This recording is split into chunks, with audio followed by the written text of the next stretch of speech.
ഓരോ ദിവസവും വ്യത്യസ്തമായ വാർത്തകളാണ് അന്തരീക്ഷത്തിൽ ഉണ്ടാകുന്നത്. ഈ കഴിഞ്ഞ ആഴ്ചയിൽ നിരവധി വാർത്തകളും വന്നു. നിയമസഭയിൽ പ്രതിപക്ഷവും ഭരണപക്ഷവും തമ്മിൽ വാക്പോരും പോർവിളികളും ഉണ്ടായി. ആരോഗ്യ രംഗവും പോലീസ് അതിക്രമവും വിലക്കയറ്റവും ചർച്ചാ വിഷയങ്ങളായി. അമീബിക് മസ്തിഷ്ക ജ്വരം പടർന്നു പിടിച്ചു. പിന്നെയും ഗാസയിലെ ഭീകരരെ ഉന്മൂലനാശം ചെയ്യുമെന്ന് ഉറക്കെ പ്രഖ്യാപിച്ചു ഇസ്രായേൽ. ഇന്ത്യയും അമേരിക്കയും തമ്മിലുള്ള ബന്ധം ഊഷ്മളമാകുമെന്ന വാദങ്ങളുമുണ്ടായി. കട്ടപ്പനയിൽ നിന്ന് സന്തോഷകരമായ ഒരു വാർത്തയും കേട്ടു. മകളുടെ വിവാഹത്തിനായി മാറ്റിവെച്ച പണം നിർധനനായ ഒരാളുടെ വീട് വെച്ച് നൽകി മാതാപിതാക്കൾ മാതൃകയായി. ഇങ്ങനെ നിരവധി വാർത്തകൾ വന്ന ഒരാഴ്ചയായിരുന്നു ഈ കടന്നുപോയത്. ഇതിൽ നമ്മുടെ ചങ്കിൽ തട്ടിയ ആ വാർത്ത ഏതാണ്? അത് അന്വേഷിക്കുകയാണ് ഈ പരിപാടിയിലേക്ക്. എല്ലാ പ്രിയപ്പെട്ട പ്രേക്ഷകർക്കും ഒരിക്കൽ കൂടി ചങ്കിൽ തട്ടിയ വാർത്തയിലേക്ക് സ്വാഗതം. റോജസ്, എന്തായിരുന്നു ഈ കഴിഞ്ഞ ആഴ്ചയിൽ റോജസിന്റെ മനസ്സിനെ ഏറ്റവും സ്വാധീനിച്ച ആ വാർത്ത? തീർച്ചയായിട്ടും ഒരു വാർത്ത നമ്മുടെ കേരളത്തിൽ തന്നെ നടന്നൊരു വാർത്തയാണ്. കേൾക്കുമ്പോൾ നമുക്ക് തോന്നും നമ്മുടെ ഈ കൊച്ചു കേരളത്തിൽ എന്തൊക്കെയാണ് നടക്കുന്നതെന്ന് നമുക്ക് തോന്നുന്ന രീതിയിലുള്ള ഒരു വാർത്തയായിരുന്നു. ഒരു 16 വയസ്സുള്ള ഒരു വിദ്യാർത്ഥിയെ 10-ലേറെ പേർ ചേർന്ന് ലൈംഗികമായി ദുരുപയോഗിച്ചു. അതൊരു ആൺകുട്ടിയായിരുന്നു. അപ്പം ഇതിൻ്റെ വില്ലനായെന്ന് പറഞ്ഞാൽ ഒരു ഗേ ഡേറ്റിംഗ് ആപ്പാണ്. അപ്പം ഇതിൻ്റെ സത്യാവസ്ഥ പുറത്തു വരുന്നത്, ഒരു ദിവസം ഈ കുട്ടിയുടെ അമ്മ ഒരാളെ വീട്ടിൽ കാണുകയും ഇയാൾ ഈ വീട്ടിൽ നിന്ന് ഇറങ്ങി ഓടുകയും ഇതാരാന്ന് ഈ കുട്ടിയോട് അന്വേഷിക്കുകയും കുട്ടി പരസ്പര ബന്ധമില്ലാത്ത കുറേ കാര്യങ്ങൾ പറയുകയും തുടർന്ന് ഫോൺ ചെക്ക് ചെയ്തു. അപ്പോൾ ഈ ഇത്തരത്തിൽ പരിചിതമല്ലാത്ത ചില കാര്യങ്ങൾ കാണുകയും പിന്നീട് ഇത് ചൈൽഡ് ലൈൻ പ്രവർത്തകരെ കുട്ടിയെ കൗൺസിലിങ്ങിനായി കൊണ്ടുപോയപ്പോൾ അവർ അതുവഴിയാണ് ഈ ഒരു പീഡന വിവരം പുറത്തേക്ക് വരുന്നത് തന്നെ. പിന്നീട് പോലീസിൻ്റെ അന്വേഷണത്തിൽ ഗൂഗിൾ പേ ഈ ഡേറ്റിംഗ് ആപ്പ് അടക്കം പരിശോധിച്ച് നടത്തിയ അന്വേഷണത്തിലാണ് ഇത്തരത്തിലൊരു ഞെട്ടിക്കുന്ന ഒരു സംഭവം പുറത്തു വരുന്നത്. തീർച്ചയായിട്ടും ഇത് നമുക്കങ്ങനെ ഇതിൻ്റെ വാർത്തകളൊക്കെ വരുമ്പോൾ ഇതിൻ്റെ അടിയിലുള്ള കമൻറ്റ് സെഷനുകൾ പലപ്പോഴും ആ കുട്ടിയെ കുറ്റപ്പെടുത്തുന്ന രീതിയിലൊക്കെ സംസാരിക്കുന്നുണ്ട്. പക്ഷേ ഇത് വളരെ സീരിയസ് ആയിട്ട് കാണേണ്ട ഒരു വിഷയമാണെന്ന് എനിക്ക് തീർച്ചയായിട്ടും തോന്നുന്നു. കാരണം ഇതിനകത്ത് പ്രതികളായിരിക്കുന്നത് AEO, റെയിൽവേ ഉദ്യോഗസ്ഥർ, അതുപോലെ പ്രമുഖ രാഷ്ട്രീയ പാർട്ടിയുടെ പ്രവർത്തകർ, വലിയൊരു ആൾക്കാരാണ് ഇതിൻ്റെ അകത്ത് പ്രതികളായിരിക്കുന്നത്. കൂടാതെ 2 വർഷത്തോളമായി ഈ ഒരു കുട്ടി ഈ ഒരു ദുരുപയോഗം ചെയ്യപ്പെടുകയാണ് ചെയ്യുന്നത്. വിത്ത് ഓർ വിത്തൗട്ട് കൺസെൻറ്റ് ഇതൊരു ക്രൈമാണ്. കാരണം 18 വയസ്സിന് താഴെയുള്ള ഈ ഒരു കുട്ടിയെ ഇത്തരത്തിൽ ദുരുപയോഗം ചെയ്തിട്ടുണ്ടെങ്കിൽ ഇതൊരു ക്രൈം തന്നെയാണ്. ഇതിൻ്റെ ഒരു സീരിയസ്നെസ് എന്ന് പറയുന്നത് ഈ ഒരു ആപ്പ്, ഈ ഒരു ഗ്രിൻഡർ എന്നാണ് ഈ ഒരു ആപ്പിൻ്റെ പേര്. ഈ ഒരു ആപ്പ് ഇന്ത്യയിൽ തന്നെ പല സംസ്ഥാനങ്ങളിൽ ഇത്തരത്തിലുള്ള കേസുകൾ റിപ്പോർട്ട് ചെയ്യപ്പെട്ടിട്ടുണ്ട്. കഴിഞ്ഞ വർഷം മദ്രാസ് ഹൈക്കോടതി ഈ ഒരു ആപ്പ് നിരോധിക്കുന്നതിനെ പറ്റി കേന്ദ്ര സർക്കാരിനോട് അഭിപ്രായം വരെ ചോദിച്ചിരുന്നു. അത്തരത്തിൽ അപകടമുണ്ടാക്കുന്ന ഈ ആപ്പ് മെയിൻലി ഒരു അമേരിക്കൻ ന്യൂയോർക്ക് ബേസ്ഡ് ആയിട്ടുള്ള ന്യൂയോർക്ക് സ്റ്റോക്ക് എക്സ്ചേഞ്ചിൽ രജിസ്റ്റർ ചെയ്യപ്പെട്ടിട്ടുള്ള ഒരു ആപ്പാണ്. മെയിൻലി ഗേ ക്യൂർ കമ്മ്യൂണിറ്റികൾക്ക് വേണ്ടി അവരുടെ ഡേറ്റിംഗ് റിലേറ്റഡ് ആയിട്ടുള്ള ആവശ്യങ്ങൾക്ക് വേണ്ടി നിർമ്മിക്കപ്പെട്ടിരിക്കുന്ന ഒരു ആപ്പ്. ഈ ഒരു ആപ്പ് മെയിൻലി ആപ്പിൽ മെയിൻലി നടക്കുന്നത് ഈ പറഞ്ഞ പോലെ ഹ്യൂമൻ ട്രാഫിക്കിംഗ്, അല്ലെങ്കിൽ ഇത്തരത്തിലുള്ള ലൈംഗികമായി ദുരുപയോഗം ചെയ്യുക, അതുപോലെ ഈ ഫൈനാൻഷ്യൽ ഫ്രോഡ്, അതായത് സാമ്പത്തികമായ അതിക്രമങ്ങൾ ഒരാളെ ചൂഷണം ചെയ്യുന്ന വഴി നടത്തുക. ഇത്തരത്തിലുള്ള ഒരു വളരെ ക്രിമിനൽ ബാക്ക്ഗ്രൗണ്ട് ഉള്ള ഒരു ആപ്പാണ്. ഇത്തരത്തിൽ ഉള്ള ആപ്പുകൾ മുൻപ് കേന്ദ്ര സർക്കാർ നമ്മുടെ ഇന്ത്യയിൽ തന്നെ നിരോധിച്ചിരുന്നൊരു കാര്യമാണ്. അത് പക്ഷേ പല പേരുകളിൽ വീണ്ടും ഇത്തരത്തിലുള്ള ആപ്പുകൾ ഉയർന്നു വരികയും ഇത്തരത്തിൽ നിരവധി വിദ്യാർത്ഥികളടക്കം ഇതിൽ ചൂഷണം ചെയ്യപ്പെടുകയും ചെയ്യുന്നു. ലോകത്താകമാനം ഏകദേശം 5 കോടിയോളം ആൾക്കാർ ഈ ആപ്പിൻ്റെ യൂസേഴ്സ് ആയിട്ടുണ്ട്. ഇന്ത്യയിൽ തന്നെ ലക്ഷക്കണക്കിന് ആളുകൾ ഈ ആപ്പ് യൂസ് ചെയ്യുന്നുണ്ടെന്നാണ് കണക്കുകൾ വ്യക്തമാക്കുന്നത്. തീർച്ചയായിട്ടും ഇതിനകത്ത് ഈ പ്രായപൂർത്തിയാകാത്ത ഈ വിദ്യാർത്ഥികൾ ഇതിനകത്ത് അക്കൗണ്ട് എടുക്കുകയും നിരവധി ആൾക്കാരുമായിട്ട് ഇത്തരത്തിൽ സൗഹൃദം സ്ഥാപിക്കുകയും, അതുപോലെ ഇത്തരത്തിൽ ദുരുപയോഗം ചെയ്യപ്പെട്ട കേസുകൾ നമ്മുടെ കേരളത്തിൽ ഇതിപ്പോൾ ഇത്തരത്തിലൊരു കേസ് മെയിൻ സ്ട്രീമിലോട്ട് വന്നെങ്കിലും മറ്റ് സംസ്ഥാനങ്ങൾ ഇതിനു മുമ്പ് റിപ്പോർട്ട് ചെയ്യപ്പെട്ടിട്ടുണ്ട്. സോ ഇത്തരത്തിലുള്ള ഒരു ആപ്പുകൾ ഈ കുട്ടികൾ ഉപയോഗിക്കാൻ, പ്രത്യേകിച്ച് നമുക്കറിയാം കോവിഡിന് ശേഷം ഈ കുട്ടികൾ മെയിൻലി മൊബൈൽ ഫോണിൻ്റെ ഒതുങ്ങി ഒറ്റപ്പെട്ട തുരുത്തുകളായിട്ട് ജീവിക്കുന്ന ഒരു അവസ്ഥയിലോട്ട് മാറി. അവരെ സംബന്ധിച്ചിടത്തോളം ഈ ആപ്പുകളി വഴിയാണ് അവരുടെ വൈബും മൂഡും ചില്ലും ഒക്കെ നടക്കുന്നത്. അത്തരത്തിലൊരു സിറ്റുവേഷനിലോട്ട് മാറി. സോ പുതിയ സൗഹൃദങ്ങൾ കണ്ടെത്താൻ, അല്ലെങ്കിൽ ഈ പറയുന്ന ആവശ്യങ്ങൾക്കായി ഇതൊന്ന് ട്രൈ ചെയ്ത് നോക്കാൻ എന്നുള്ള രീതിക്കായിരിക്കും ഇവരെ ഒരു പക്ഷേ ഈ ഒരു ആപ്പുകളൊക്കെ ഇൻസ്റ്റാൾ ചെയ്യുന്നത്. പക്ഷേ ഇതൊരു ആപ്പായി മാറുന്ന സിറ്റുവേഷനാണ് നമുക്കിപ്പം കാണാൻ സാധിക്കുന്നത്. ഇതൊരു ജസ്റ്റ് ഒരു ഹായിൽ തുടങ്ങിയിട്ട് പിന്നീട് പേഴ്സണൽ ഡീറ്റെയിൽസ്, സ്വകാര്യ ചിത്രങ്ങൾ അടക്കം സ്വന്തമാക്കി ഇത്തരത്തിൽ ചൂഷണം ചെയ്യപ്പെടുക ഇതിലൂടെ ചെയ്യുന്നത്. മെയിൻലി ഇത്തരത്തിലുള്ള സിറ്റുവേഷനുകളിൽ നമ്മുടെ കുട്ടികളെ പെട്ടുപോകാതിരിക്കാൻ മെയിൻലി ഒരു സ്മാർട്ട് പേരൻറ്റിങ് നമുക്ക് ആവശ്യമാണ്. നമ്മുടെ സ്മാർട്ട് ആയ കാലത്ത്, സ്മാർട്ട് ഫോണുകൾ ഉള്ള കാലത്ത് സ്മാർട്ടായ പേരൻറ്റിങ്ങും നമുക്ക് ആവശ്യമാണ്. തീർച്ചയായിട്ടും അത്തരത്തിൽ ഇപ്പോൾ ഗൂഗിളിൻ്റെ ഒക്കെ ആണെങ്കിൽ ഫാമിലി ലിങ്ക് പോലുള്ള കാര്യങ്ങൾ ഉപയോഗിച്ച് കുട്ടികളുടെ സ്മാർട്ട് ഫോൺ ഉപയോഗം രക്ഷിതാക്കൾ തന്നെ നിയന്ത്രിക്കേണ്ട. തീർച്ചയായിട്ടും ഈ കോവിഡാനന്തര കേരളം എന്ന് പറയുന്നത് പേടിപ്പെടുന്ന കാര്യം. തീർച്ചയായിട്ടും ഈ കൊച്ചിന് വെറും 14 വയസ്സ് മാത്രമുള്ളപ്പോഴാണ് ഈ ആപ്ലിക്കേഷൻ 18 വയസ്സായെന്ന് പറഞ്ഞിട്ട് രജിസ്റ്റർ ചെയ്യുന്നത്. ഇത് ചൂഷണം ചെയ്ത ആളുകൾ എന്ന് പറഞ്ഞതാണ്. ഉന്നതരായ 18ഓളം ആളുകൾ ശരിക്കും പേടിപ്പെടുന്ന. തീർച്ചയായിട്ടും. അതുകൊണ്ട് തന്നെ മാതാപിതാക്കളെല്ലാം കുറച്ചുകൂടി അലേർട്ടായിരിക്കേണ്ടത് നിർബന്ധം. നമ്മളുടെ മക്കളുടെ കൂട്ടുകാരൊക്കെയാണ്, അവർ ആരോടാണ് സംസാരിക്കുന്നത്, അവര് രാത്രികളിൽ സംസാരിക്കുന്നുണ്ടോ, അവർ ആരൊക്കെയായിട്ട് ബന്ധപ്പെടുന്നത് തുടങ്ങിയ കാര്യങ്ങളെല്ലാം വളരെ ശ്രദ്ധാപൂർവം നിരീക്ഷിക്കേണ്ട അവസ്ഥയിലേക്ക് എത്തിക്കൊണ്ടിരിക്കുകയാണ്. അപ്പൊ ഈ കേരളത്തിൽ ഇതൊക്കെ നടക്കോ എന്നൊക്കെയുള്ള, കാരണം പല രാജ്യങ്ങളിൽ ഇത് കേൾക്കുമ്പോൾ നമ്മുടെ കേരളത്തിൽ ഇങ്ങനെയൊന്നും ഉണ്ടാവില്ല, ഗോഡ്സ് ഓൺ കൺട്രിയാണ്, നമ്മുടെ സ്വന്തമാണ് എന്നൊക്കെ അഹങ്കരിക്കുന്ന, ഉൾപ്പുളകം കൊള്ളുന്ന ഒരാൾക്കാരാണ് നമ്മൾ. പക്ഷെ ഇതൊക്കെ നമ്മുടെ കേരളത്തിലേക്ക് വന്നു കഴിയുമ്പോൾ ഞെട്ടിപ്പോകുന്ന ഒരു വാർത്ത തന്നെയാണ് തീർച്ചയായും. ഇപ്പൊ 14 പേരെയാണ് പോലീസ് കസ്റ്റഡിയിൽ എടുത്തത്. ഇനി ആളുകളെ കിട്ടാനും ചില ആൾക്കാരൊക്കെ നേരത്തെ സൂചിപ്പിച്ചതുപോലെ പ്രമുഖ രാഷ്ട്രീയ പാർട്ടിയിൽ ഉള്ള നേതാക്കളൊക്കെ തന്നെ ഒളിവിലായിരിക്കുന്ന അവസ്ഥയുമുണ്ട്. അതുകൊണ്ട് തന്നെ മാതാപിതാക്കൾ ഒന്ന് ജാഗ്രതയോടെ ഇരിക്കണം. നമ്മുടെ കുട്ടികൾ ഏത് ആപ്ലിക്കേഷനാണ് ഉപയോഗിക്കുന്നത്, ആരോടാണ് സംസാരിക്കുന്നത്, അവർ എന്താണ് സംസാരിക്കുന്നത് എന്നെല്ലാം തന്നെ നോക്കേണ്ടതും സസൂക്ഷ്മം വീക്ഷിക്കേണ്ടതും ആണ് എന്നൊരു സൂചന തന്നെയാണ് ഈ വാർത്ത നൽകുന്നത്. അല്ലെ ജോയ്സ്? വളരെ ശരിയാണ്. ഇതിപ്പം നമുക്ക് ശരിക്കും ഇപ്പോഴത്തെ ടെക്നോളജി പിള്ളേരെ കീഴ്പ്പെടുത്തുന്നതിൻ്റെ ഒരു സംഭവം അതിനകത്ത് കിടപ്പുണ്ട്. നമ്മുടെയൊക്കെ ചെറുപ്പകാലം നമുക്കൊന്ന് ഇതുമായിട്ടൊന്ന് കണക്ട് ചെയ്ത് നോക്കുകയാണെങ്കിൽ നമ്മളും ഒരുപാട് കുരുത്തക്കേടൊക്കെ കാണിച്ചിട്ടുണ്ട്. പക്ഷേ അതൊക്കെ എന്ന് വെച്ചിട്ടുണ്ടെങ്കിൽ നമുക്ക് നമ്മുടെ ആ ഒരു സമൂഹത്തിൽ നമുക്ക് ജീവിക്കുമ്പോൾ നമുക്കൊരു നേരമ്പോക്കുണ്ടായിരുന്നു. നമ്മളൊക്കെ പറമ്പിലും തോട്ടിലും പുഴയിലൊക്കെ പോയിട്ട് കളിച്ചത് തലകുത്തി മറിഞ്ഞ് കിടന്ന ഒരു കാലം. അതിനോട് ചേർത്തോടെ ഞാൻ ഒരു കാര്യം പറയും. ഇപ്പോഴത്തെ പിള്ളേരെ ജനിച്ച് വീഴുമ്പോൾ തന്നെ അവർക്ക് ഫുഡ് കൊടുക്കാൻ മാതാപിതാക്കൾ ആദ്യമേ കൈ കൊടുക്കുന്ന ഒരു ഫോണാണ്. അത് നോക്കിയിരുന്നവരെ ഫുഡ് കഴിച്ചോളും. സോ അവരതിലാണ് ജീവിക്കുന്നത്. അവരുടെ മാതാപിതാക്കളെക്കാട്ടിലും കൂടുതൽ കമ്മ്യൂണിക്കേഷൻ അവർക്ക് ഈ ഒരു ഡിവൈസുമായിട്ടാണ് അവർക്ക്. അതാണ് ഞാൻ പറഞ്ഞത്, ടെക്നോളജി ഇപ്പോഴത്തെ പിള്ളേരെ കീഴ്പ്പെടുത്തുന്ന ഒരു സിസ്റ്റം. അത് നമ്മൾ തന്നെ പിള്ളേർക്ക് നമ്മൾ തന്നെ കാണിച്ചു കൊടുക്കണം. നമ്മുടെ പിള്ളേർക്ക് ടെക്നോളജിയിലേക്ക് നിങ്ങൾ പൊക്കോളൂ എന്നുള്ള ഒരു വാതിൽ നമ്മൾ തന്നെ കൊടുക്കുകയാണ്. ഒരു ഓപ്പണിംഗ് നമ്മൾ തന്നെ കൊടുക്കുകയാണ്. നമ്മളുടെ ജനറേഷൻ ഇപ്പോഴത്തെ ജനറേഷനെ പറയും, ഇനിയും കുറച്ച് കഴിയുമ്പോൾ ഇവർ അന്ന് വരുന്ന ജനറേഷനെ കുറിച്ച് പറയും. കാരണം അന്ന് എന്തൊക്കെ ആയിരിക്കും ആർക്കും അറിയാത്തൊരു കാര്യമാണ്. കാരണം ടെക്നോളജി ഏതൊക്കെ എങ്ങനെയൊക്കെ സഞ്ചരിക്കുമെന്ന് ഒരിക്കലും പ്രഡിക്ട് ചെയ്യാൻ കഴിയാത്ത ഒരു അവസ്ഥയിലേക്കാണ് പോകുന്നത്. അതുകൊണ്ട് തന്നെ ചെയ്യാൻ പറ്റുന്ന ഒന്നേ ഉള്ളൂ, അല്ലാതെ വേറെ ഒന്നും പറഞ്ഞിട്ട്. മൊബൈൽ ഒഴിവാക്കിയിട്ട് പിള്ളേർക്ക് നമ്മുടെ കാലഘട്ടത്തിൽ ഉണ്ടായിരുന്ന പോലെ മറ്റുള്ളവരുമായിട്ടൊന്ന് മിങ്കിൾ ചെയ്യാനും ഒന്ന് പുറത്തു പോയി കളിക്കാനൊക്കെ ഉള്ളൊരു സാഹചര്യവും അങ്ങനെ കുറച്ചൊരു സാമൂഹികമായിട്ട് മറ്റുള്ളവരായിട്ടൊന്ന് ഇടപെടാനൊക്കെ ഉള്ള ഒരു സിറ്റുവേഷൻ ഒരുക്കി കൊടുക്കുകയാണെങ്കിൽ എനിക്ക് തോന്നുന്നു ഇത്തരം സന്ദർഭങ്ങൾ കുറച്ച് ഒഴിവാക്കാൻ സാധിച്ചേക്കും. ചിലപ്പോൾ സിറ്റുവേഷൻ ഒരുക്കി കൊടുക്കാൻ വേണ്ടി മാതാപിതാക്കൾ വീട്ടിലുണ്ടാവണം. ഭാര്യയ്ക്ക് പകലും ഭർത്താവിന് നൈറ്റിലും ഒക്കെ ആയിരിക്കും ഷിഫ്റ്റ് കിടക്കുന്നത്. എല്ലാവരും ടെക്കീസ് ആണ്, ടെക്നോളജിയുടെ പുറകെ പോകുന്ന ജോലി തിരക്കുകളിലാണ്. ആരും ശ്രദ്ധിക്കാൻ സമയമില്ല. ജോലിയൊക്കെ കഴിഞ്ഞ് വീട്ടിൽ വന്നു കഴിയുമ്പോൾ അവർക്ക് കിടന്നുറങ്ങാൻ മാത്രമേ സമയം ഉണ്ടാവുള്ളൂ. അല്ല, അതിനും പലപ്പോഴും സമയം കിട്ടാറില്ല. അപ്പൊ അതിന്റെ ഇടയിൽ കൊച്ചെവിടെ ഇതിന്റെ കൂട്ടിച്ചേർന്ന് തൃശ്ശൂരിലുണ്ടായ ഒരു സംഭവം എന്ന് പറയാണ്. ഭാര്യ ഭർത്താവും കൂടി സിനിമയ്ക്ക് പോയി. ഒരു തിയേറ്ററിൽ ചെന്ന് കഴിഞ്ഞപ്പോൾ അവിടെ ടിക്കറ്റ് ഉണ്ടായിരുന്നില്ല. അവർ രണ്ടും അടുത്ത തിയേറ്ററിൽ പോയി സിനിമ കണ്ടു. അപ്പോൾ ആദ്യം പോയ തിയേറ്ററിന്റെ മുന്നിൽ ഒരു കൊച്ചു കരഞ്ഞുകൊണ്ട് നിൽക്കുന്നുണ്ടായിരുന്നു. അപ്പൊ കൊച്ചിനോട് ആൾക്കാർ പിന്നെ അന്വേഷിച്ചു, എന്താണ്, അപ്പന്റെ അമ്മേന്റെയും കൂടെ വന്നതാ, അവൻ എങ്ങോട്ടാ പോയത് കണ്ടില്ല എന്ന് പറഞ്ഞു. സിനിമ നിർത്തിവെച്ച് അനൗൺസ് ചെയ്തു ഈ കുട്ടിയുടെ പേരൻസ് ഈ തിയേറ്ററിൽ ഉണ്ടോ എന്നുള്ളത്. അവിടെ ഉണ്ടായില്ല. അടുത്ത തിയേറ്ററിലേക്ക് വിളിച്ചു പറഞ്ഞു. അവിടെ സിനിമ നിർത്തിവെച്ച് അനൗൺസ് ചെയ്തു, ഇങ്ങനൊരു കുട്ടി തിയേറ്ററിൽ നിന്ന് കരയുന്നുണ്ട്, ആരെങ്കിലും ആണോ? അപ്പോഴാണ് ഈ അപ്പനും അമ്മയും കൊച്ച് നഷ്ടപ്പെട്ടു എന്ന കാര്യം പറയുന്നത്. വളരെ തമാശയായിട്ടാണെങ്കിലും ഇതിൽ വലിയൊരു ഗൗരവമുള്ള കാര്യമുണ്ട്. സ്വന്തം കുഞ്ഞു കൂടെ ഇല്ല എന്ന് തിരിച്ചറിയാൻ കഴിയാതെ പോയ മാതാപിതാക്കൾ എന്ന് പറയുന്നത് ശരിക്കും ഞെട്ടിക്കുന്ന ഒരു കാര്യം തന്നെയാണ്, അല്ലെ? അതെ അതെ. നമുക്ക് തിരക്കേറിയ ഒരു ജീവിതത്തിലേക്കാണ് നമ്മൾ പോയിക്കൊണ്ടിരിക്കുന്നത്.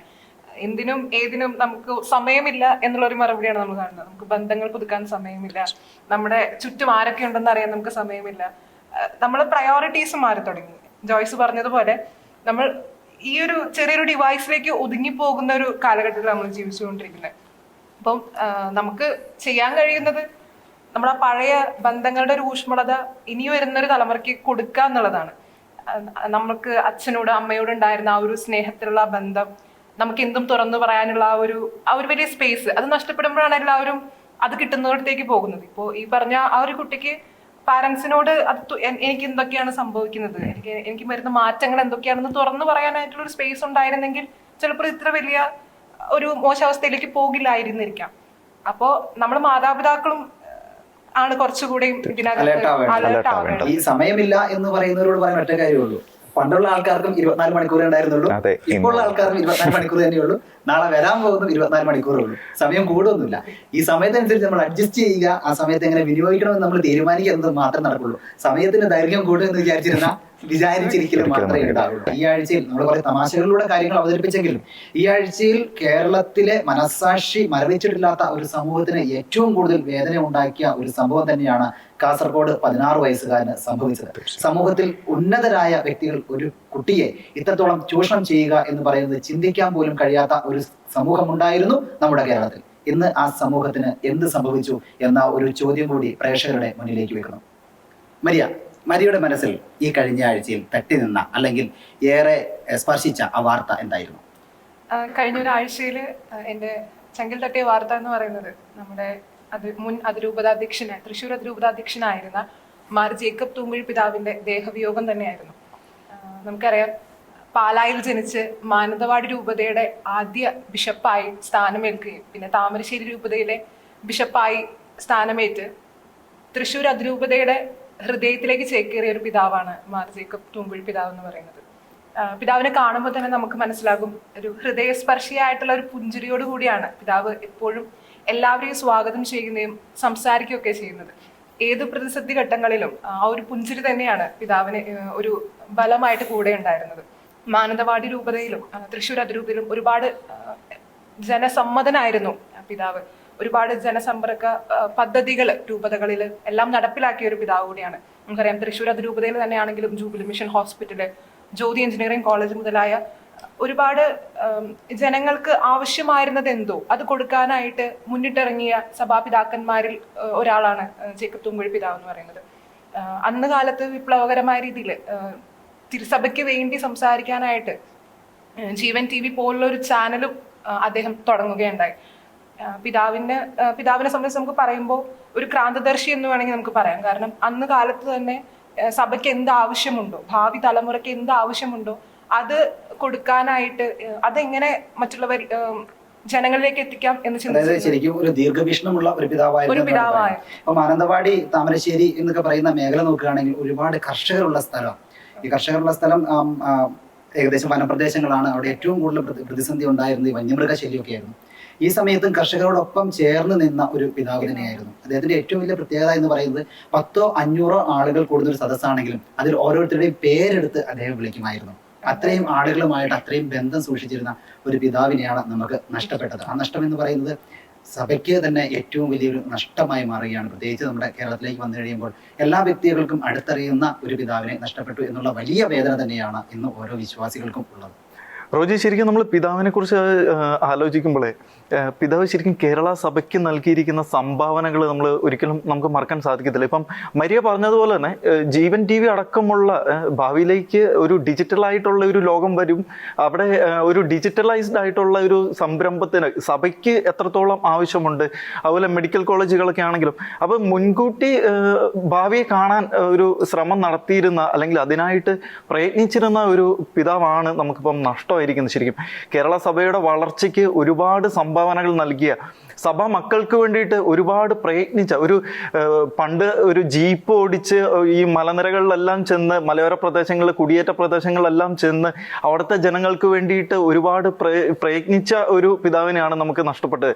അപ്പം നമുക്കറിയാം, നമ്മുടെ ചാനലിലൂടെ ആണെങ്കിൽ പോലും പല വൈദികരും പിതാക്കന്മാരും ഒക്കെ ഈ പിതാവിൻ്റെ അനുസ്മരണം പങ്കുവെച്ചത് നമ്മൾ കേട്ടതാണ്. അപ്പം അവരുടെയൊക്കെ അനുഭവത്തിൽ നിന്നും, അതുപോലെ നമ്മുടെ പേഴ്സണലായിട്ടുള്ള നമ്മുടെ പലരുടെയും അനുഭവത്തിൽ നിന്നും നമുക്ക് പിതാവിനെ വളരെ അടുത്ത് നമുക്ക് മനസ്സിലാക്കാൻ സാധിച്ചിട്ടുണ്ട്. അതുപോലെ നമ്മുടെ നാടിന്, നമ്മുടെ കേരള സഭയ്ക്ക് ഇതുപോലെ ഒരു വ്യക്തിത്വത്തെ നമുക്ക് ലഭിച്ചത് ശരിക്കും അതൊരു വലിയൊരു ദൈവാനുഗ്രഹമാണെന്ന് നമുക്ക് വേണമെങ്കിൽ പറയാം.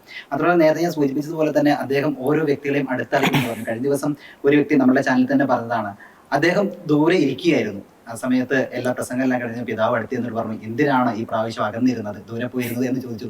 ആ ചോദിച്ച് അയാൾ ശരിക്കും ആശ്ചര്യപ്പെട്ടു പോയി.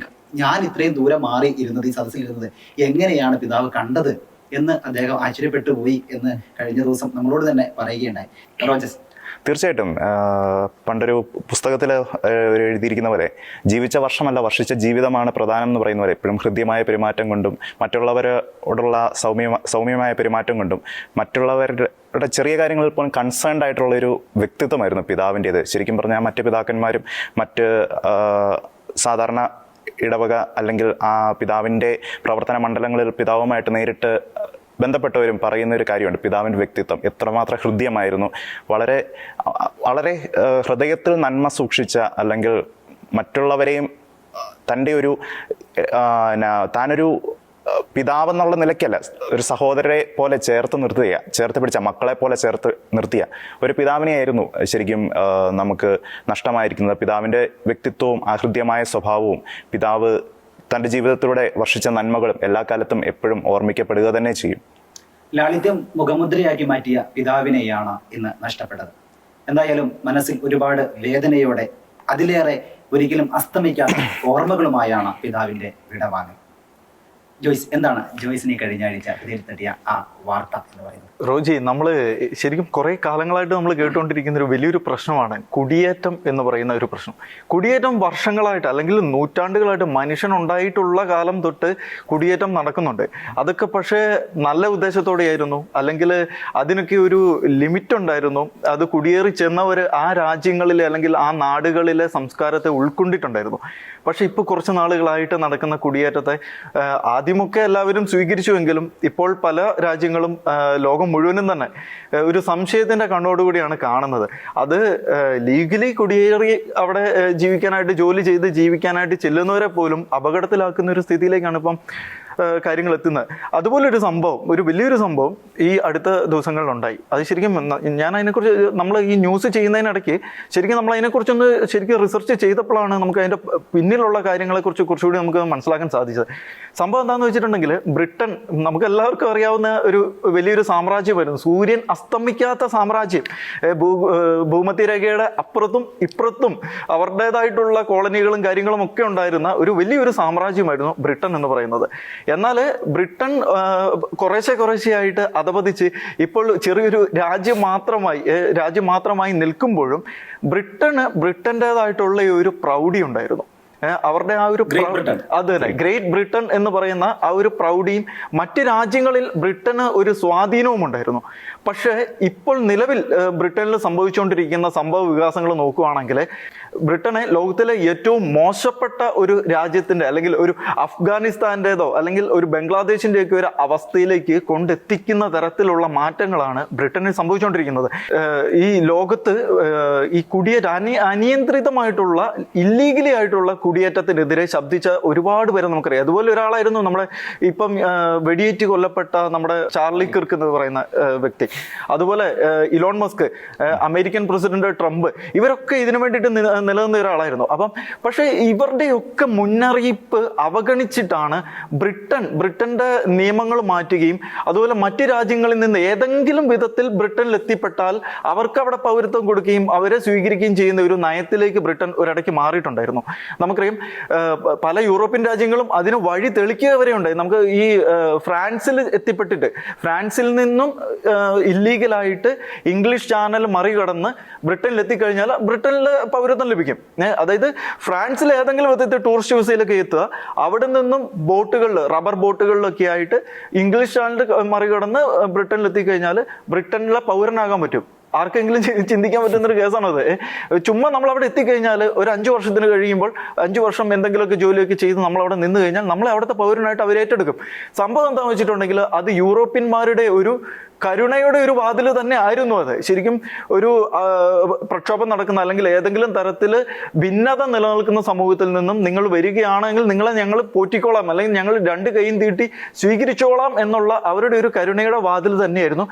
ഈ മറ്റ് ചിന്തകൾ മനസ്സിൽ വെച്ച് അല്ലെങ്കിൽ യൂറോപ്പിനെ കീഴടക്കുക അല്ലെങ്കിൽ ബ്രിട്ടനെ കീഴടക്കുക, അവിടെ മറ്റൊരു സാമ്രാജ്യം സൃഷ്ടിക്കുക എന്നുള്ള ചിന്തകൾ മനസ്സിൽ വെച്ച് ഒരു അജണ്ടയുടെ പിന്നാലെ പോയി അതിനായിട്ട് പ്രയത്നിച്ചവർ, പക്ഷേ ആ ഒരു കരുണയുടെ വാതിൽ അല്ലെങ്കിൽ ആ കരുണയുടെ ഒരു കവാടം യൂറോപ്യന്മാർ തുറന്നു വെച്ചിരുന്ന ഒരു പോസിബിലിറ്റി അവിടെ ശരിക്കും ഉപയോഗിക്കുകയായിരുന്നു ഉണ്ടായിരുന്നത്. അതിനെതിരെ ഇപ്പോൾ ഈ കഴിഞ്ഞ ആഴ്ച ബ്രിട്ടനിൽ വലിയൊരു പ്രക്ഷോഭം നടന്നു. ആ ബ്രിട്ടനിൽ നടന്ന പ്രക്ഷോഭം എന്ന് പറയുന്നത് കുടിയേറ്റക്കാരെ പുറത്താക്കണമെന്നാണ് പറയുന്നത്. അത് ശരിക്കും കുടിയേറ്റം എന്ന് പറയുന്ന ഇല്ലീഗൽ മൈഗ്രൻസ് മാത്രമല്ല, ശരിക്കും കുടിയേറ്റം എന്ന് മൊത്തത്തിൽ പറയുമ്പോൾ ലീഗലി അവിടെ എത്തിയവരെയും കൂടെ അത് ബാധിക്കും. ശരിക്കും ബ്രിട്ടനിലെ ഇപ്പോഴത്തെ സ്ഥിതി എന്ന് വെച്ചിട്ടുണ്ടെങ്കിൽ അവിടെ വലിഞ്ഞു കയറി ചെന്നവർ നമുക്ക് അങ്ങനെ തന്നെ പറയാം. അതായത് മറ്റ് രാജ്യങ്ങളിൽ നിന്നും, അഫ്ഗാനിസ്ഥാൻ, സിറിയ പോലുള്ള പ്രശ്നങ്ങൾ നടക്കുന്ന രാജ്യങ്ങളിൽ നിന്നും വലിഞ്ഞു കയറി ചെന്നവർ അവിടെ പ്രശ്നങ്ങൾ ഉണ്ടാക്കാൻ തുടങ്ങി. ബ്രിട്ടനിൽ പ്രശ്നങ്ങൾ ഉണ്ടാക്കാൻ തുടങ്ങി. അതായത് ഈ ഇസ്ലാമിക രാജ്യങ്ങളിൽ നിന്നും അവിടെ എത്തിയവർ അവരുടെ ഇസ്ലാമിക നിയമങ്ങൾ ബ്രിട്ടനിൽ വേണമെന്നുള്ള പ്രക്ഷോഭങ്ങൾ ഉണ്ടാക്കാൻ തുടങ്ങി. അങ്ങനെ വന്നു കഴിഞ്ഞപ്പോൾ അവിടുത്തെ ബ്രിട്ടീഷ് പൗരന്മാരായിട്ടുള്ളവർക്ക് അവരുടെ സംസ്കാരവും അവരുടെ മക്കളുടെ ജീവിതത്തെക്കുറിച്ചും അല്ലെങ്കിൽ അടുത്ത തലമുറയെക്കുറിച്ചൊക്കെ ുള്ള പേടികളും ടെൻഷനുകളും ഒക്കെ പെരുകാൻ തുടങ്ങി. അതിനെതിരെ ബ്രിട്ടീഷ് പൗരന്മാർ ഒരുമിച്ച് ഈ കഴിഞ്ഞ ആഴ്ച ബ്രിട്ടനിൽ ഒരു വലിയ പ്രക്ഷോഭമുണ്ടായി. അതായത് ബ്രിട്ടന്റെ ചരിത്രം നോക്കുകയാണെങ്കിൽ ഏറ്റവും വലിയ പ്രക്ഷോഭമാണ് ഈ കഴിഞ്ഞ ആഴ്ച നടന്നത്. അതിൽ ഇലോൺ മസ്ക് നമുക്കറിയാം, ലോകത്തിലെ ഏറ്റവും വലിയ കോടീശ്വരൻ ഇലോൺ മസ്ക്, അതെ, ശതകോടീശ്വരൻ. അദ്ദേഹം വെർച്വൽ ആയിട്ട് ഈ മീറ്റിംഗിൽ പങ്കെടുക്കുകയുണ്ടായി. അദ്ദേഹം പറഞ്ഞൊരു കാര്യമുണ്ട്, ഒന്നെങ്കിൽ പോരാടുക അല്ലെങ്കിൽ മരിക്കുക. ഈ 2 ഓപ്ഷനെ ഇനി ബ്രിട്ടീഷ് പൗരന്മാർക്കുള്ളൂ. കാരണം കൈവിട്ടുപോയി ബ്രിട്ടന്റെ അവസ്ഥ എന്ന് വെച്ചിട്ടുണ്ടെങ്കിൽ നമ്മൾ ചിന്തിക്കുന്നതിനപ്പുറമാണ്. ഇത് നമ്മൾ ഇപ്പം ഞാൻ പറയുന്നത് ചിലപ്പോൾ വിമർശിക്കാൻ ആൾക്കാരുണ്ടാകാം. പക്ഷെ നമ്മൾ ജീവിക്കുന്ന ഈ സമൂഹത്തിൽ നമുക്ക് നമ്മുടെ ഈ കാലഘട്ടത്തിൽ നമുക്ക് എല്ലാ സോഴ്സും നമ്മുടെ മുന്നിലുണ്ട്. ജസ്റ്റ് ഗൂഗിൾ ചെയ്തിട്ടുണ്ടെങ്കിൽ നമുക്ക് എല്ലാ കാര്യങ്ങളും നമുക്ക് അറിയാൻ പറ്റും. വീഡിയോകളായിക്കോട്ടെ അല്ലെങ്കിൽ വാർത്തകളായിക്കോട്ടെ, അവിടെ ഉള്ള ആൾക്കാർ കൊടുക്കുന്നതിന്റെ പകുതിയിലൊന്നും നമ്മുടെ നാട്ടിൽ കൊടുക്കുന്നുണ്ടോ എന്ന് നമുക്കറിയത്തില്ല. ഈ ബ്രിട്ടനിൽ നടന്ന സംഭവം തന്നെ 2 ദിവസം കഴിഞ്ഞിട്ടാണ് മലയാള മാധ്യമങ്ങൾ റിപ്പോർട്ട് ചെയ്യുന്നത്. അപ്പോൾ അതൊക്കെ എന്തെങ്കിലും ഒരു അജണ്ടയുടെ പിന്നാമ്പുറമാണോ എന്ന് നമുക്ക് ശരിക്കും സംശയിക്കേണ്ടതുണ്ട്. മറ്റൊരു കാര്യം എന്ന് പറഞ്ഞാൽ ഇന്ത്യയിൽ നിന്ന് ഒരുപാട് ആളുകൾ അവിടെ ജോലിയായിട്ട് മറ്റുള്ള കാര്യങ്ങൾക്കൊക്കെ ഉണ്ട്. അപ്പൊ ഈ കുടിയേറ്റക്കാരെ ഒഴിവാക്കുക എന്ന് പറയുമ്പോൾ ഇന്ത്യക്കാര് ഒരുപാട് ആക്രമണങ്ങൾക്ക് ഇരയാകുന്നുണ്ട് എന്നുള്ളതാണ് വസ്തുത. ശരിക്കും സംഭവം വെച്ചിട്ടുണ്ടെങ്കിൽ ഒരു പ്രശ്നം നടക്കുമ്പോൾ, ഒരു ഇന്ത്യക്കാരൻ അവിടെ ഒരു പ്രശ്നം ഉണ്ടാക്കുമ്പോൾ അത് നോർത്ത് ഇന്ത്യനെന്നോ അല്ലെങ്കിൽ സൗത്ത് ഇന്ത്യനെന്നോ കേരളക്കാരനെന്നോ തമിഴനെന്നോ അങ്ങനെ ഒരു വേർതിരിവ് പുറം ലോകത്തില്ല. ശരിക്കും അവിടെ കാണുന്നത് ഇന്ത്യക്കാരൻ പ്രശ്നമുണ്ടാക്കി എന്ന് മാത്രമേ കാണുന്നുള്ളൂ. അപ്പോൾ ഇന്ത്യക്കാരുണ്ടാക്കുന്ന പ്രശ്നങ്ങൾ അവിടെ കൂടുകയാണെങ്കിൽ നോർമലായിട്ട് അവരവിടെ പ്രക്ഷോഭം ഉണ്ടാക്കുന്ന അല്ലെങ്കിൽ അവരതിനെ ഡിഫെൻഡ് ചെയ്യാൻ വേണ്ടിയിട്ട് ഇന്ത്യക്കാർക്കുള്ള വിസ നിരോധിക്കുക അല്ലെങ്കിൽ വിസയ്ക്കൊരു നിയന്ത്രണം ഏർപ്പെടുത്തുക എന്ന് വരും. അതേപോലെ തന്നെ മൈഗ്രൻ്റ് ആയിട്ടുള്ള കുറച്ചധികം ആൾക്കാർ പ്രശ്നങ്ങൾ ഉണ്ടാക്കുമ്പോൾ ഓട്ടോമാറ്റിക്കലി ആ സമൂഹത്തിൽ മൈഗ്രൻ്റ് ആയിട്ട് അല്ലെങ്കിൽ മറ്റ് രാജ്യങ്ങളിൽ നിന്നും കുടിയേറി വരുന്ന, അത് ഏത് വിധേനയും ഇല്ലീഗലായിക്കോട്ടെ ലീഗലായിക്കോട്ടെ ഏത് വിധേനയും കുടിയേറി വരുന്നവരെ നിരോധിക്കുക അല്ലെങ്കിൽ അവർക്കൊരു ലിമിറ്റേഷൻ കൊണ്ടുവരിക എന്നുള്ളൊരു രീതിയിലേക്ക് വരും. നമുക്കറിയാം, ഇപ്പം ഈ പ്രശ്നങ്ങൾ തുടങ്ങിക്കഴിഞ്ഞപ്പോൾ ഇതുവരെ 5 വർഷമായിരുന്നു ബ്രിട്ടനിൽ പൗരത്വം ലഭിക്കാനുള്ള അല്ലെങ്കിൽ PR ലഭിക്കാനുള്ള ഒരു കാലാവധി എന്ന് പറയുന്നത് 5 വർഷമായിരുന്നു. ഈ പ്രശ്നം തുടങ്ങിക്കഴിഞ്ഞപ്പോൾ അത് 10 വർഷമാക്കി, നിയമം മാറ്റി അവർ. അതുപോലെ ഇപ്പോൾ ഓരോരോ നിയന്ത്രണങ്ങൾ കൊണ്ടുവന്നുകൊണ്ടിരിക്കുകയാണ്. അത് ഈ ബ്രിട്ടനിൽ ജീവിക്കുന്ന ഇന്ത്യക്കാർക്കും നമ്മുടെ ബന്ധുക്കളും നമ്മുടെ നാട്ടുകാരും ഒരുപാട് മലയാളികളുണ്ട് അവിടെ, ഇവരെ എല്ലാവരെയും ഇത് ബാധിക്കും. അപ്പോൾ ശരിക്കും ലോകം മുഴുവൻ കീഴടക്കാൻ ഇറങ്ങിത്തിരിച്ച ഇസ്ലാമിക അജണ്ടയുടെ ഭാഗം അത് ലോകത്തെ മുഴുവൻ മറ്റൊരു രീതിയിലേക്ക്, ഭീതിയിലേക്ക് എത്തിച്ചുകൊണ്ടിരിക്കുകയാണ്. അതായത് നല്ല രീതിയിൽ ജീവിക്കാൻ ചെന്നവരെയും ഈ മോശം രീതിയിൽ ജീവിക്കാൻ അല്ലെങ്കിൽ മോശം രീതിയിൽ മറ്റൊരു രാജ്യത്ത് എത്തിച്ചെന്ന് അവിടെ പ്രശ്നങ്ങൾ ഉണ്ടാക്കുന്ന ആൾക്കാർ അവർക്കൊരു ഭീഷണി ആയിക്കൊണ്ടിരിക്കുകയാണ്. ശരി, തീർച്ചയായും അവിടെ ആക്രമിക്കപ്പെട്ട ഒരു സിഖ് വനിത ഉണ്ടായിരുന്നു. ആ സിഖ് വനിത തനിക്ക് നേരിട്ട അനുഭവങ്ങളെല്ലാം തുറന്നു പറയുന്ന ഒരു അനുഭവമൊക്കെ ഉണ്ടായി. അപ്പോൾ ഇങ്ങനെയുള്ള പ്രക്ഷോഭങ്ങളും കലാപങ്ങളും ഒക്കെ ഉണ്ടാകുമ്പോൾ മര്യാദയ്ക്ക് ജീവിക്കാം എന്ന് വിചാരിച്ച് പോകുന്ന ആൾക്കാർക്ക് വരെ വലിയ തലവേദനയും പ്രശ്നങ്ങളൊക്കെ സൃഷ്ടിക്കുന്ന ഒന്നാണ് ഈ ലോകത്ത് മുഴുവൻ ഉണ്ടായിക്കൊണ്ടിരിക്കുന്നത്. ബ്രിട്ടനിൽ ഇപ്പോൾ നമ്മൾ കണ്ടതും അതിൻ്റെ ഒരു സൂചന തന്നെയാണ്. അതായത് വേറൊരു കാര്യം എന്താണെന്ന് വെച്ചിട്ടുണ്ടെങ്കിൽ നമുക്കറിയാം, ഇപ്പം ഈ ഇസ്രായേൽ ഹമാസ് ഒക്കെ നടക്കുന്ന പ്രശ്നങ്ങളുണ്ടല്ലോ, ശരിക്കും ഒരു പശ്ചിമേഷ്യയിൽ നടക്കുന്ന ഒരു പ്രശ്നം എന്ന് നമുക്ക് വേണമെങ്കിൽ പറയാം. ഈ പശ്ചിമേഷ്യയിൽ കൂടുതൽ രാജ്യങ്ങളിലും പ്രശ്നങ്ങളാണ്. അപ്പോൾ അങ്ങനെ ഒരു പ്രശ്നങ്ങൾ അല്ലെങ്കിൽ ഉക്രൈൻ റഷ്യ യുദ്ധങ്ങൾ അങ്ങനെയുള്ള കൂടുതലും പ്രശ്നങ്ങൾ, അഫ്ഗാനിലെ പ്രശ്നങ്ങളൊക്കെ നടക്കുമ്പോൾ ഒരു മനുഷ്യന്റെ ഒരു രീതി എന്ന് വെച്ചിട്ടുണ്ടെങ്കിൽ സമാധാനമുള്ളിടത്ത് പോയി ജീവിക്കാനാണ് ഭൂരിഭാഗം പേരും ആഗ്രഹിക്കുന്നത്. അങ്ങനെ ഒരു സിറ്റുവേഷനിലാണ് യൂറോപ്യൻ രാജ്യങ്ങളെല്ലാം അഭയാർത്ഥികളെ സ്വീകരിക്കാൻ തുടങ്ങിയത്. നമ്മുടെ മാർപ്പാപ്പ തന്നെ പണ്ട് പറഞ്ഞിട്ടുണ്ട്, അഭയാർത്ഥികൾക്കായിട്ട് വാതിലുകൾ തുറന്നിടണം എന്ന് പറഞ്ഞിട്ടുണ്ട്, കരുണയുടെ വാതിലുകൾ തുറന്നിടണം എന്ന് പറഞ്ഞിട്ടുണ്ട്. അപ്പോൾ ശരിക്കും അതായിരുന്നു മാർപ്പാപ്പയുടെ ഒരു ആഹ്വാനം തന്നെ യൂറോപ്യൻ രാജ്യങ്ങൾ ഏറ്റെടുത്ത് അതിനായിട്ട് ഈ അഭയാർത്ഥികളെ സ്വീകരിക്കുന്ന ഒരു രീതിയിലേക്ക് ആയിരുന്നു ആദ്യകാലത്ത് എത്തിയത്. അതാണിപ്പം സ്വീഡൻ അടക്കമുള്ള അല്ലെങ്കിൽ ബ്രിട്ടൻ അടക്കമുള്ള ഫ്രാൻസ് അങ്ങനെ എല്ലാ രാജ്യത്തും തന്നെ പ്രശ്നങ്ങൾ തുടങ്ങി വെക്കുവാനും ജർമ്മനിയിൽ ക്രിസ്മസ് കരോള് നടക്കുന്ന അല്ലെങ്കിൽ ക്രിസ്മസ് മാർക്കറ്റിലേക്ക് കാർ ഇടിച്ച് കയറ്റി കുറെ പേരെ കൊല്ലുന്ന ഒരു തരത്തിലേക്ക് സംഭവങ്ങൾ എത്തിക്കുകയും അങ്ങനെയുള്ള പ്രശ്നങ്ങൾ യൂറോപ്പ് മുഴുവനും എത്തിപ്പെടാൻ ഈ ലോകത്ത് അശാന്തി നിലനിൽക്കുന്ന രാജ്യങ്ങൾ, അതായത് ഇപ്പോൾ ഈ അഫ്ഗാനിസ്ഥാനിൽ നിന്നും കുറെ പേര് കുടിയേറുന്നു, സിറിയയിൽ നിന്നും കുറെ പേര് കുടിയേറുന്നു. അപ്പോൾ ഈ നല്ല ചിന്തയുമായിട്ട് കുടിയേറുന്നവരുടെ കൂട്ടത്തിൽ ഭൂരിഭാഗം മറ്റൊരു ചിന്തയുമായിട്ട് അവിടെ ആൾക്കാർക്ക് എത്തിപ്പെടാനുള്ള ഒരു സാഹചര്യം ഒരുങ്ങുന്നു. ഇതെല്ലാം ശരിക്കും ലോകത്തിന് ഭീഷണിയാണ്, ഉണ്ടാകുന്ന ഒരു സ്ഥിതിയിലേക്ക്. അതായത് കരുണയുടെ വാതിൽ ആരെങ്കിലും തുറന്നിട്ട് കഴിഞ്ഞാൽ അതിനെ എത്രത്തോളം എക്സ്പ്ലോയിറ്റ് ചെയ്യാം എന്ന് ചിന്തിക്കുന്നിടത്ത് പ്രശ്നങ്ങൾ ആരംഭിക്കുകയാണ്. അങ്ങനെയാണ് വിപ്ലവങ്ങളും കലാപങ്ങളും പ്രക്ഷോഭങ്ങളും ഒക്കെ ഉണ്ടാകുന്നത്. ഇത് ഒന്നും അറിയാത്ത സാധാരണക്കാരായ പാവപ്പെട്ട നിഷ്കളങ്കരായ ജനങ്ങൾക്കും വലിയൊരു ഭീഷണി തന്നെയാണ് ഈ ലോകത്ത് ഉണ്ടാക്കുന്നത് എന്നാണ് ഇതിന്റെ രത്നചുരുക്കം. റോജി, ശരിക്കും നമ്മൾ ഇപ്പൊ ഈ എടുത്ത ടോപ്പിക്കുകളൊക്കെ പറയുകയാണെങ്കിൽ ഉണ്ടല്ലോ, ശരിക്കും നമ്മൾ ഈ കഴിഞ്ഞ ആഴ്ചയിൽ നമ്മൾ വന്ന ഒരുപാട് ന്യൂസുകളിൽ നിന്നും കാച്ചിക്കുറുക്കിയ, നമുക്ക് ശരിക്കും ചങ്ക് തട്ടിയ വാർത്തകളായിരുന്നു. അപ്പോൾ എല്ലാ ആഴ്ചയും നമുക്ക് എടുക്കാൻ ഇതുപോലുള്ള വാർത്തകൾ ഉണ്ടെന്നുള്ളതാണ് സത്യം. അപ്പോൾ നമ്മുടെ സമൂഹത്തിന്റെ പോക്ക് എങ്ങോട്ടാണെന്ന് നമുക്ക് പ്രെഡിക്റ്റ് ചെയ്യാൻ പറ്റത്തില്ല, നേരത്തെ പറഞ്ഞ പോലെ തന്നെ.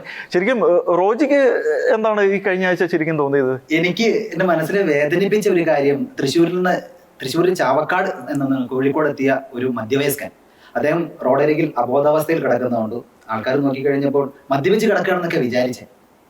അങ്ങനെ ആൾക്കാരെ വിളിച്ചു കൂട്ടി, നല്ല പനി ഉണ്ടായിരുന്നു, വോളണ്ടിയേഴ്സിനെ വിളിച്ചു, ഇദ്ദേഹത്തെ കോഴിക്കോട് മെഡിക്കൽ കോളേജിലേക്ക് കൊണ്ടുപോയി.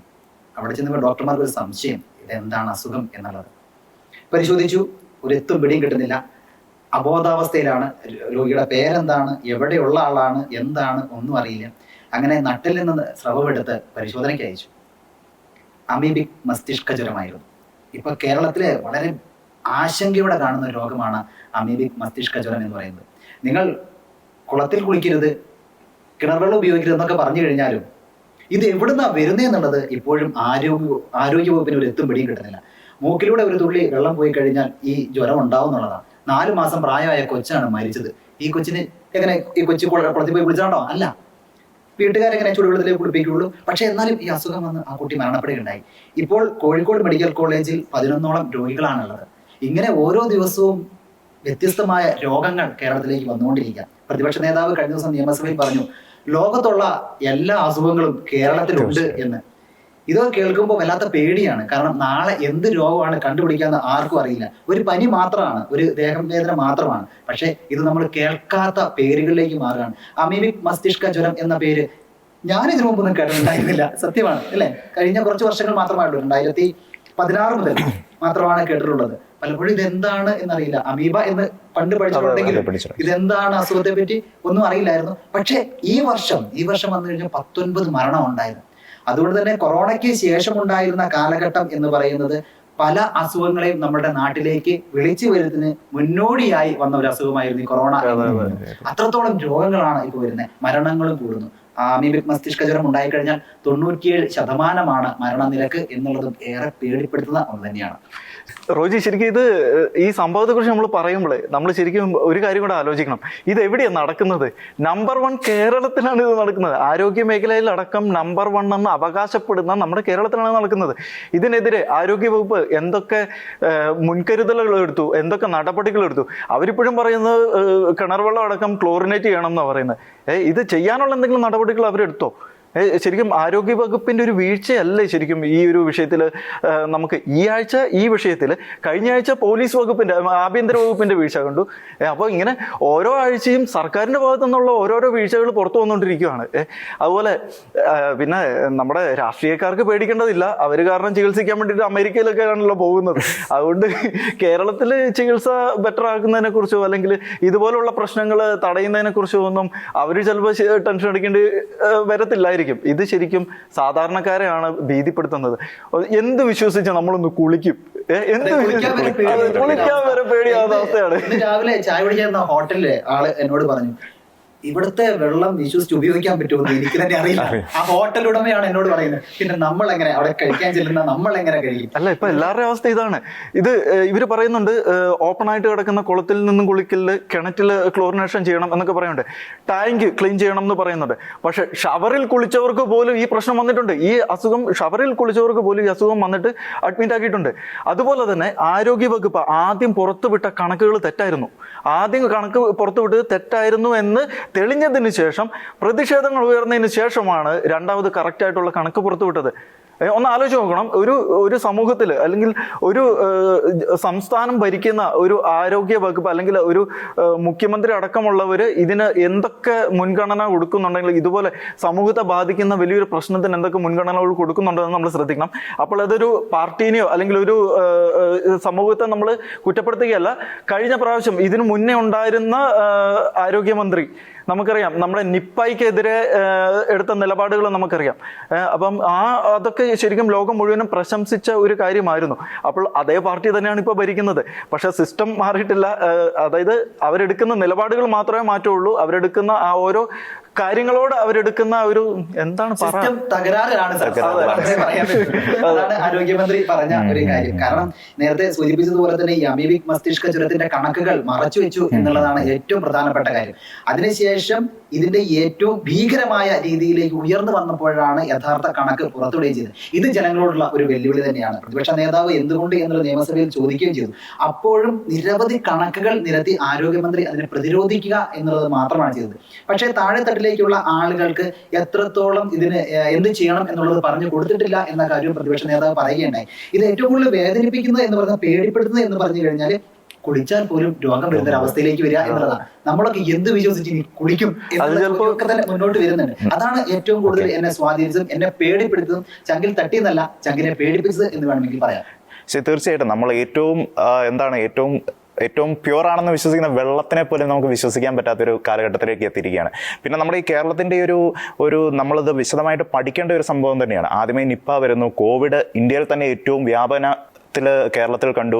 അതുപോലെ ഇപ്പം അമീബിക് മസ്തിഷ്ക ജ്വരം റിപ്പോർട്ട് ചെയ്യപ്പെടുന്നു. തീർച്ചയായിട്ടും ഇവിടുത്തെ ആരോഗ്യരംഗം തീർച്ചയായിട്ടും ഇവിടുത്തെ എന്തെങ്കിലും ഒരു പെക്യുലർ ആയിട്ടുള്ള ഒരു അവസ്ഥ മിക്കവാറും കാണാൻ സാധ്യതയുണ്ടെന്ന് എനിക്ക് തോന്നുന്നു. കാരണം എന്താണെന്ന് വെച്ച് കഴിഞ്ഞാൽ, ഇത്തരത്തിലൊരു കാര്യം, ഒരു ചെറിയ സംസ്ഥാനമാണ്, ജനസാന്ദ്രത കൂടുതലുണ്ട്. പക്ഷേ ഇത്തരത്തിലൊരു സാഹചര്യം ഉണ്ടെങ്കിൽ പോലും ഇത്തരത്തിൽ വളരെ ഡെഡ്ലി ആയിട്ടുള്ള ഡിസീസുകൾ ഇതുപോലെ ഇങ്ങനെ പടർന്നു പിടിക്കുന്നതിൻ്റെ സാധ്യത, അല്ലെങ്കിൽ എന്തുകൊണ്ട് ഇങ്ങനെ ഈ കേരളത്തിൽ വരുന്നു? കേരളത്തിനേക്കാളും ജനസാന്ദ്രത കൂടിയ സംസ്ഥാനങ്ങളുണ്ട്. പക്ഷേ കേരളത്തിൽ മാത്രം എന്തുകൊണ്ട് ഇത്തരത്തിൽ റിപ്പോർട്ട് ചെയ്യപ്പെടുന്നു എന്നുള്ളത് തീർച്ചയായിട്ടും പഠിക്കേണ്ട ഒരു കാര്യമാണ്. നമ്മുടെ ലോകത്തിന്റെ പല ഭാഗങ്ങളിലും തീർച്ചയായിട്ടും പല സ്ഥലങ്ങളിൽ റിപ്പോർട്ട് ചെയ്തിട്ടുണ്ട്. പക്ഷെ നമ്മുടെ അടുത്തെത്തുമ്പോൾ നമ്മൾ കുറച്ചുകൂടി അലേർട്ട്, മരണനിരക്ക് കൂടുതൽ എന്നുള്ളതാണ് ഏറ്റവും പ്രധാനപ്പെട്ട ഒരു കാരണം. അതുകൊണ്ട് തന്നെ വളരെ അലേർട്ടായിട്ട് ആളുകളെല്ലാം ഇരിക്കുന്നു, ആളുകൾ പേടിച്ചിരിക്കുന്നു. പക്ഷെ അപ്പോഴും ആരോഗ്യവകുപ്പ് ഒരു കാര്യം മുന്നോട്ട് വെക്കുന്നു, ജാഗ്രത തുടരുക എന്നുള്ളത് തന്നെ. 1-ാം നമ്പർ എന്ന് പറയുന്ന കേരളമാണ്. ഒരുപാട് കാര്യങ്ങൾ പറയുന്നുണ്ട്. കേരള സംസ്ഥാനം ആരോഗ്യത്തിൽ 1-ാം നമ്പറാണ് എന്ന് വീമ്പ് നടിക്കുന്നുണ്ട്. 1-ാം നമ്പർ കേരളം എന്ന് മേനി നടിക്കുമ്പോഴും ഇതുപോലുള്ള അപാകതകൾ അവിടെ ഇവിടെയൊക്കെ സംഭവിക്കുന്നുണ്ട്. ഏറ്റവും കൂടുതൽ രോഗികളെ റിപ്പോർട്ട് ചെയ്യുന്നത് കേരളത്തിലാണ്. അതിന് പ്രധാനപ്പെട്ട ഒരു കാരണം ടെസ്റ്റുകൾ ഇവിടെ കൂടുതലാണ് എന്നുള്ളതാണ് മറ്റുള്ള സംസ്ഥാനങ്ങളെ അപേക്ഷിച്ച്. പലപ്പോഴും നമ്മൾ പല കാര്യങ്ങളും ചെയ്യാറുണ്ട്, അത് മറ്റുള്ളവർക്ക് എങ്ങനെ ഗുണകരമാവും എന്ന് ചിന്തിക്കാറില്ല. നമുക്ക് ഒരു കാര്യം ചെയ്യണമെന്നുണ്ടെങ്കിൽ അത് ചെയ്യുക മാത്രമേ ചെയ്യുക. മറ്റുള്ള ആളുകൾ അതിനെ എങ്ങനെ എടുക്കുന്നത് എന്ന് പോലും നമ്മൾ ചിന്തിക്കുന്നില്ല. ഞാനൊരു കഥ പറയാം. ഒരാൾക്ക് കേൾവിക്കുറവുണ്ടായിരുന്നു. ഒരിക്കൽ പോലും തനിക്ക് കേൾവിക്കുറവുണ്ട് എന്ന് സമ്മതിക്കാൻ ഇയാൾ തയ്യാറായിരുന്നില്ല. അങ്ങനെ ഏറ്റവും അടുത്ത ബന്ധുവിന് ഒരു അസുഖം വരികയും അദ്ദേഹത്തെ കാണാൻ ആശുപത്രിയിലേക്ക് പോവുകയും ചെയ്യേണ്ടി വന്നു. അപ്പോൾ ഇയാൾ വിചാരിച്ചു, ഞാൻ എൻ്റെ കേൾവിക്കുറവ് തിരിച്ചറിഞ്ഞാലോ, അതുകൊണ്ട് തന്നെ താൻ ചോദിക്കേണ്ട ചോദ്യങ്ങൾ വെൽ പ്ലാൻ ചെയ്തിട്ടാണ് രോഗിയെ കാണാൻ പോയത്. ആദ്യം ചോദിക്കുക, ഇപ്പോൾ എങ്ങനെയുണ്ട്? അപ്പോൾ അതിന് മറുപടി പറയുക സമാധാനമുണ്ട് എന്നായിരിക്കും. അപ്പോൾ അതിന് മറുപടി പറയുക ദൈവം അനുഗ്രഹം എന്ന് മാത്രം പറയുക. രണ്ടാമത് ചോദിക്കേണ്ടത് ഭക്ഷണം കഴിച്ചോ? അപ്പോൾ അയാൾ പറയും കഞ്ഞി കുടിച്ചു. വിശപ്പുണ്ടാകുന്നത് നല്ലതാണ്, കഞ്ഞി നല്ല ആഹാരമാണ് എന്ന് മറുപടി പറയണം. മൂന്നാമത് ചോദിക്കേണ്ടത് ഏത് ഡോക്ടറെയാണ് കണ്ടത്? അപ്പോൾ അയാൾ ഒരു പേര് പറയും. അപ്പോൾ പറയേണ്ടത് ആ ഡോക്ടർ നല്ല ഡോക്ടറാണ്, എനിക്ക് വളരെ അടുത്തറിയാമെന്നുള്ളതാണ്. ഇങ്ങനെ ചോദ്യവും ഉത്തരവും എല്ലാം പ്ലാൻ ചെയ്ത് രോഗിയെ കാണാൻ വേണ്ടി ഇയാൾ ചെന്നുടനെ തന്നെ സന്തോഷത്തോടെ ചിരിച്ചുകൊണ്ട് ചോദിച്ചു, ഇപ്പോൾ എങ്ങനെയുണ്ട്? രോഗി പറഞ്ഞു, അസഹനീയമായ വേദനയാണ്. അപ്പോൾ ഇയാൾ പഠിച്ചു വെച്ച ആ ഉത്തരം കൊടുത്തു, ദൈവാനുഗ്രഹം എന്ന് പറഞ്ഞു. അതിനുശേഷം ചോദിച്ചു എന്താണ് കഴിച്ചത്. വളരെയേറെ ദേഷ്യം വന്നു ഈ രോഗിക്ക്. കാരണം തനിക്ക് അസഹനീയമായ വേദന ഉണ്ടെന്ന് പറഞ്ഞപ്പോഴും ദൈവാനുഗ്രഹം എന്ന് പറഞ്ഞ വ്യക്തിയോട് വളരെയേറെ ദേഷ്യം തോന്നി. അദ്ദേഹം ആ ദേഷ്യത്തോട് പറഞ്ഞു വിഷം എന്ന് പറഞ്ഞു. അപ്പോൾ ഇയാൾ പറഞ്ഞു നല്ല ഭക്ഷണമാണ്, നല്ലതാണ്, ഏത് ഡോക്ടറെയാണ് കാണുന്നത്? ദേഷ്യം അസഹനീയമായി വളരെയേറെ കോപത്തോടെ ഇയാൾ പറഞ്ഞു കാലനെയാണ്. അദ്ദേഹം പറഞ്ഞു വളരെ നല്ലതാണ്, എനിക്ക് അടുത്തറിയാവുന്ന ഒരാളാണ്, എല്ലാം സുഖമാകും എന്ന്.